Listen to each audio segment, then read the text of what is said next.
당신이 생각하는 하나님은 어떻게 생겼나요? 하나님께서 천지를 창조하셨어요. 인간은 죄인이 되었고 우리들을 위해 아들 예수님을 보내셨죠. 예수님은 우리 죄를 위해 돌아가셨지만 부활하셨어요. 그 예수님을 잘 믿으면 돼요. 난 예수를 믿으니 거짓말해도 구원받을 거야. 성령님은 안 떠나. 죄를 지어도 하나님이 다 이끌어 주실 거야. 지금은 돈이 나중에 중요해. 열심히 믿지 뭐. 주일 하루면 난 할 일 다 한 거야. 어떤 것도 죽기 전에 그럼 이제 회개기도 어떤 한번 죄를 하고 회개하면 다 용서가 돼? 용서될 거야. 그러니 거짓말쯤이야. 뭐야? 이건 괴물이잖아.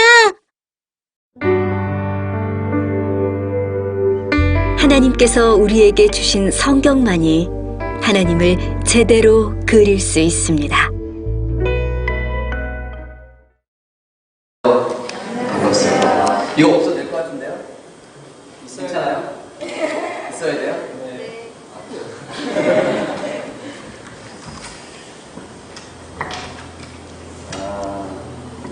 여러분 만나뵙게 돼서 반가워요. 네? 네, 반갑습니다. 여러분, 하나님 살아계세요?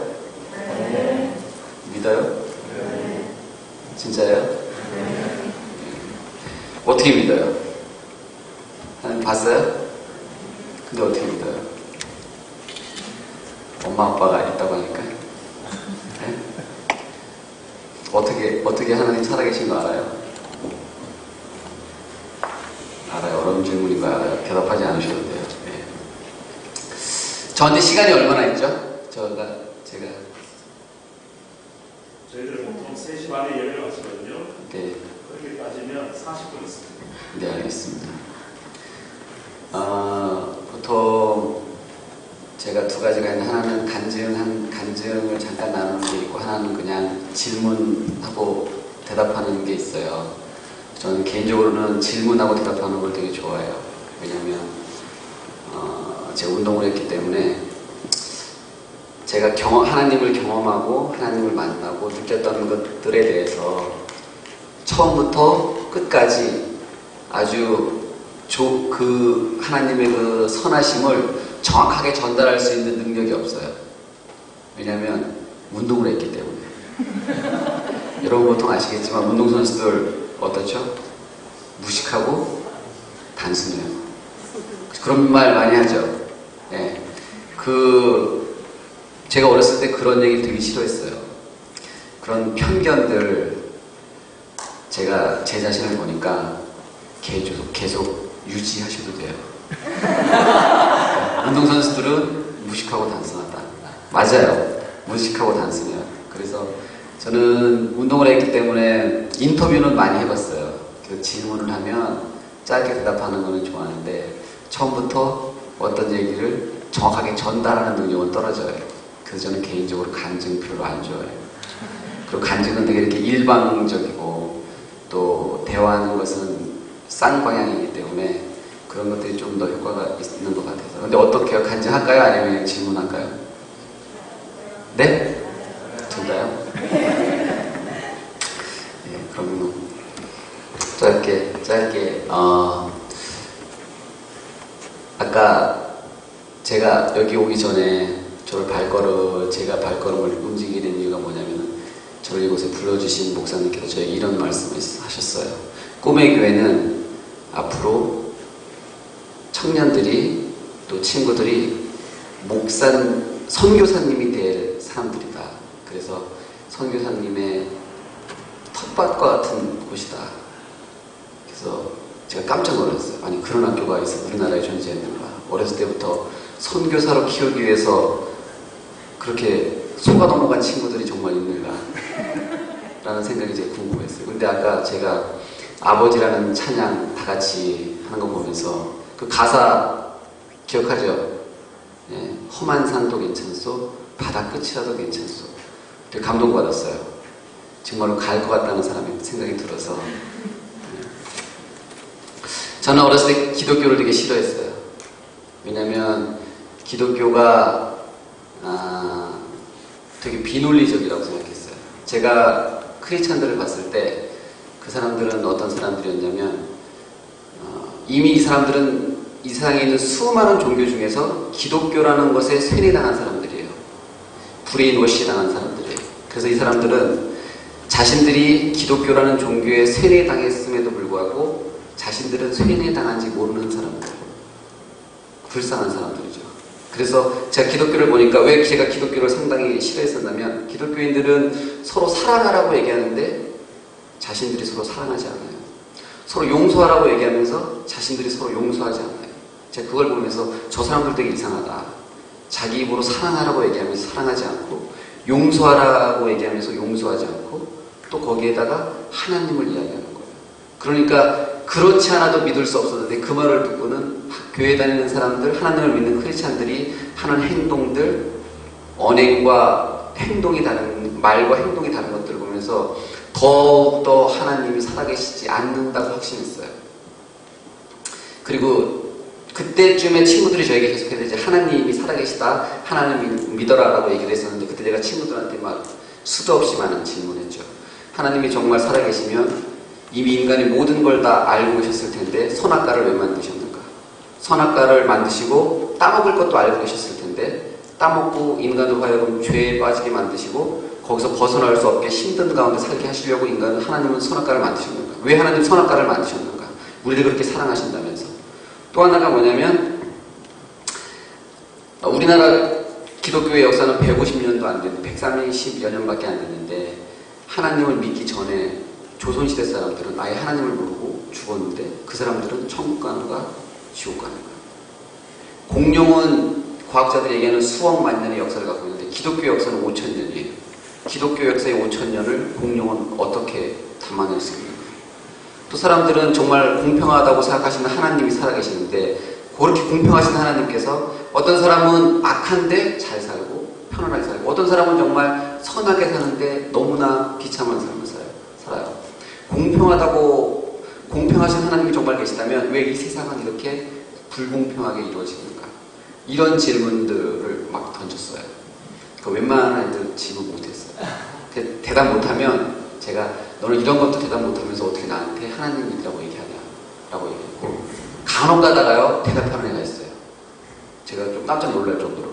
그러면 제가 무슨 말을 했냐면 너는 완전히 세뇌당했다. 나도 널 얻을 수 없다. 나도 너 포기한다. 그러니까 사실 제 질문은 제가 기독교를 공격하기 위해서 던졌던 질문이지 이 친구가 나한테 좋은 대답을 하든 안 하든 상관없어요. 단지 기독교가 싫었고 그 사람들에게 이런 것조차 해결하지 못하는 사람들에게 계속해서 꼬투리를 잡으려고 저는 그런 질문을 던졌던 거예요. 어느 날 제가 1999년도에 국가대표가 되고 2000년도에 그 안양 LG라는 팀에 입단하고 2001년도쯤에 그때 몇 년 전부터 친구들이 저에게 계속 하나님을 믿으라고 얘기했어요. 근데 사실은 제가 하나님을 믿게 된 계기는 친구들이 저에게 하나님을 믿으라고 했기 때문에 제가 하나님에 관심을 가진 것도 사실이지만 결정적인 두 가지 이유는 따로 있었어요. 그 첫 번째 이유가 뭐냐면 모든 인간은 죽는다. 내가 죽는다는 사실이에요. 죄송해요. 중학교 2학년인데 중학교 2학년이죠. 중학교 2학년인데 죽음을 얘기하니까 확 안 와닿죠. 확 안 와닿아요? 곧 와닿을 거예요. 모든 인간은 다 죽어요. 근데 우리가 왜 죽음을 이야기할 때 어떤 사람들은 죽음 자체를 언급하는 것 자체를 되게 싫어하고 어떤 사람은 죽음을 얘기할 때 별 반응이 없어요. 왜냐하면 죽음이 지금의 내 문제가 아니기 때문에. 근데 왜 죽음에 대해서 우리가 확실히 인식하고 의식하고 살아야 되냐면요. 우리가 50년 후에 내가 죽는다? 70년 후에 죽는다? 지금 별로 신경 안 쓸 것 같죠. 근데 우리 모든 인간은 반드시 죽어요. 죽기 1분 전 앞에 서요. 그쵸? 죽기 10분 전, 1시간 전, 10시간 전, 하루 전, 일주일 전.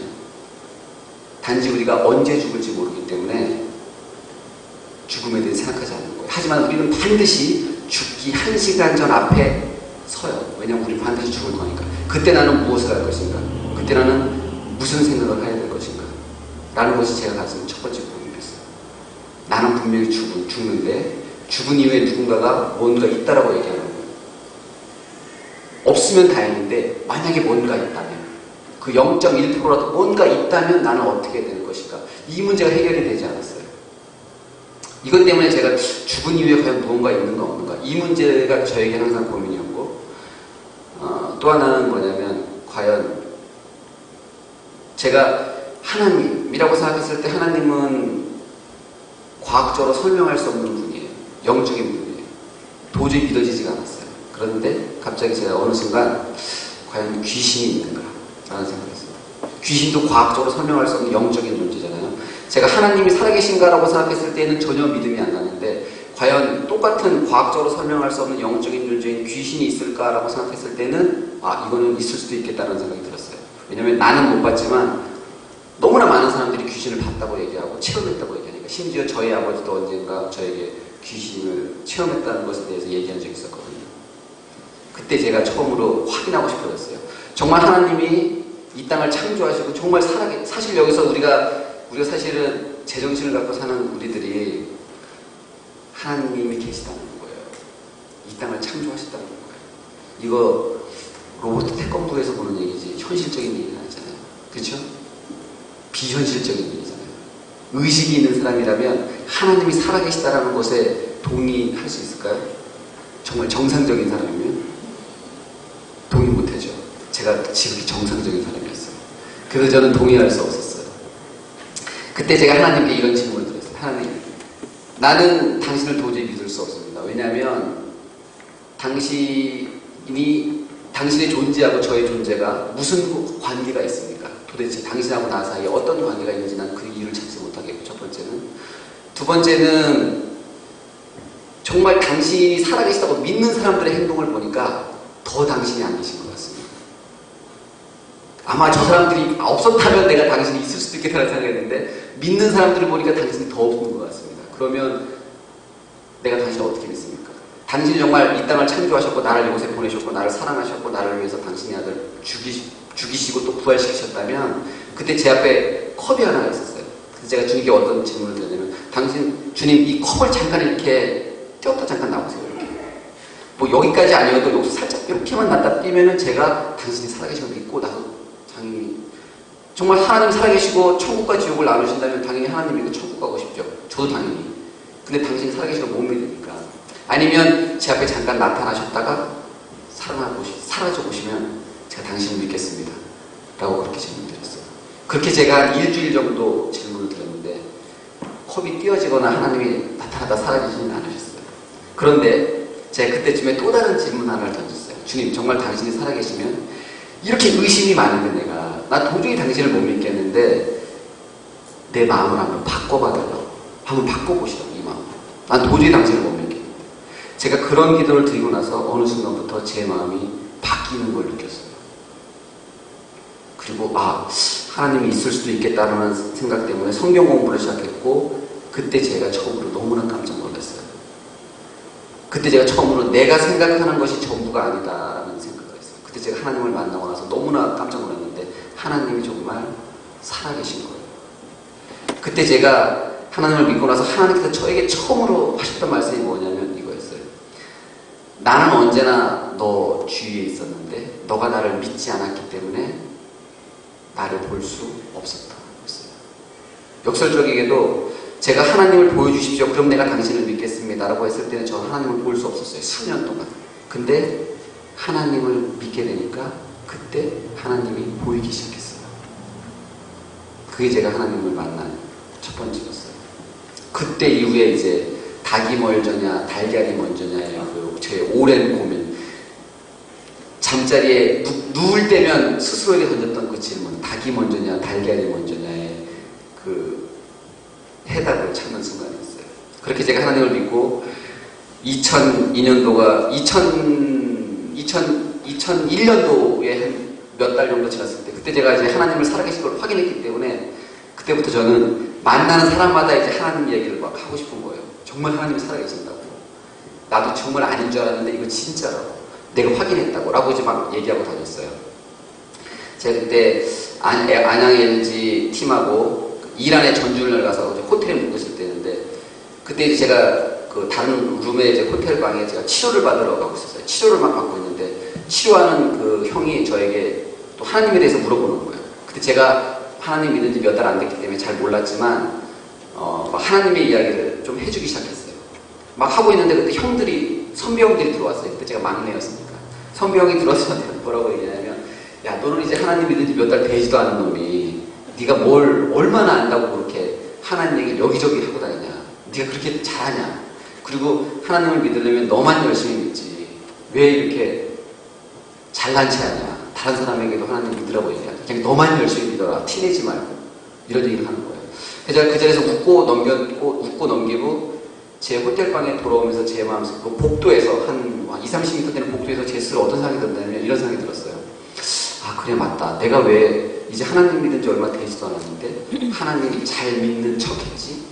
왜 내가 마치 하나님을 아는 것처럼 얘기했지? 그리고 내가 하나님을 얘기하면서 왜 다른 사람한테 싫은 소리를 들어야 되지? 그냥 나만 열심히 믿자. 나만 열심히 교회 다니면 되지. 내가 굳이 이렇게 형들이 얘기하는 것처럼 티내면서 하나님 얘기 전할 필요 없겠다. 나만 열심히 믿자라는 다짐을 하고 제 호텔방에 들어왔어요. 제 호텔방에 들어와서 제가 읽어야지 하면서 선물 들고만 다녔던 책이 있었어요. 한 6개월 동안. 근데 제가 다른 사람한테 하나님 얘기하고 나만 하지 말고 나만 열심히 믿자라는 생각으로 들어와서 읽어야지 하면서 들고 다녔던 그 책 그냥 중간을 딱 폈는데요. 그 중간에 하얀 면에 딱 한 줄이 써 있었어요. 거기에 뭐라고 써 있었냐면 이렇게 써 있었어요. 진리를 아는 자가 진리를 모르는 자 앞에서의 침묵은 죄악이다. 제가 너무나 깜짝 놀랐어요. 제가 기도하면 하나님이 들으신다는 거 제가 알고 있었어요. 성경 공부를 통해서.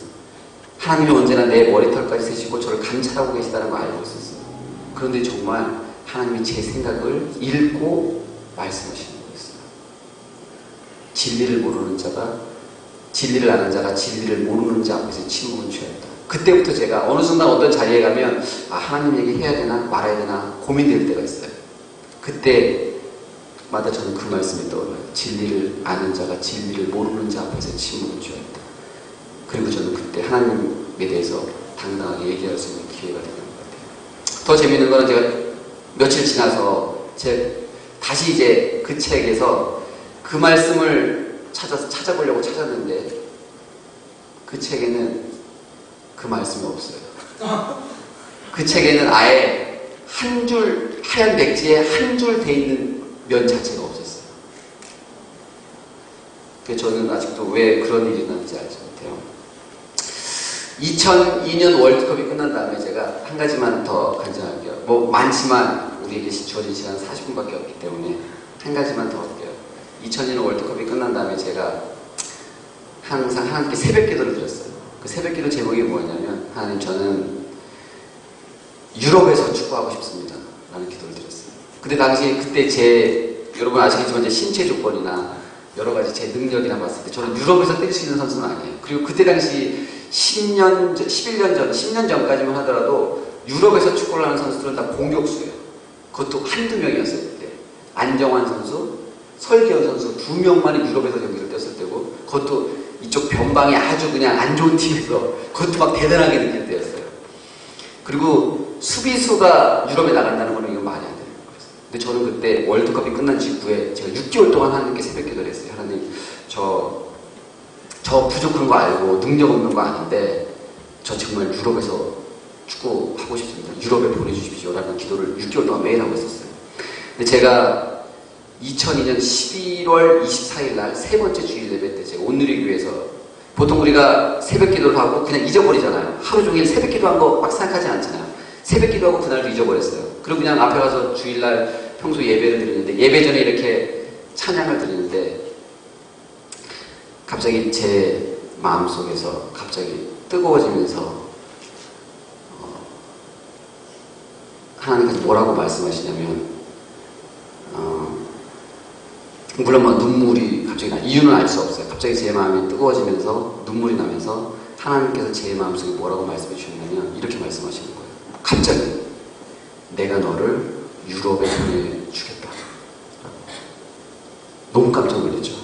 제가 그 찬양이 끝난 다음에 바로 성경책에다 적었어요. 2002년 11월 24일 하나님께서 유럽에 보내주시겠다고 약속하셨다. 적은 이유는 하나님께서 또 마음이 변할 수 있잖아요. 그러니까 빨리 여기다 적었어요. 마음이 변하는 것이. 제가 그 응답을 받고 그때까지만 해도 제 뭐 부모님도 그렇고 친구도 그렇고 아무도 제가 뭐 유럽 가고 싶다는 얘기 아무에게도 안 했고 제 혼자 마음속으로만 항상 기도했던 건데 그 이후에 2주 후에 히딩 감독님이 한국으로 방문하셨어요. 그리고 갑자기 저를 부르시더니 저에게 스카우트 제의를 하셨고 4주 후에 제가 PSV 아인토벤에 갔어요. 그래서 저는 사실은 하나님께서 저를 유럽에 보내주셨어요. 많은 사람들이 제가 축구를 잘한다고 오해하는데 전혀 사실이 아니에요. 여기서 가장 중요한 것이 뭘까요? 기도는 새벽 기도가 새벽 기도가 놀랍지 않대요. 제가 여러분들에게 하고 싶은 말은 두 가지예요. 제가 젊은 친구들이 저를 부를 때 피하지 않고 제가 가서 함께 이야기를 나누고 싶어하는 두 가지인데 하나는 뭐냐면 젊은 친구들의 믿음이 신앙생활이 아주 중요해요. 또 하나는 젊은 친구들은 항상 고민에 빠져 있어요. 성공과 실패라는 것, 자기 가지고 있는 꿈, 미래 그것에 대해서 고민이 있고 또 신앙에 대한 고민이 있고 또 하나님을 믿는 것, 이 세상에 사는 것과 함께 꿈을 갖는 것 사이에서 오늘 또 갈등이 있어요. 하나님을 이 세상에서 성공하는 것이 하나님 보시기 합당하지 않는가? 이 세상을 쫓아가는 것이 합당하지 않는 것처럼 보이기도 해요. 또 한편으로는 교회가 어떤 오해를 만들고 있냐면 하나님을 믿으면 성공한다라는 잘못된 가르침, 하나님을 믿는 것, 그리고 내가 가진 꿈, 이 사이에서 오는 갈등, 이제 아마 지금부터 시작될 텐데 이런 것들에 대해서 저는 이미 많이 겪었고 그것에 대해서 제가 여러분들에게 해결책을 줄 수는 없지만 그런 것들에 대해서 내가 고민했던 것, 그 사이에서 내가 갈등했던 것들에 대해서 나눌 수 있는 시간이 됐으면 좋겠어요. 감사합니다.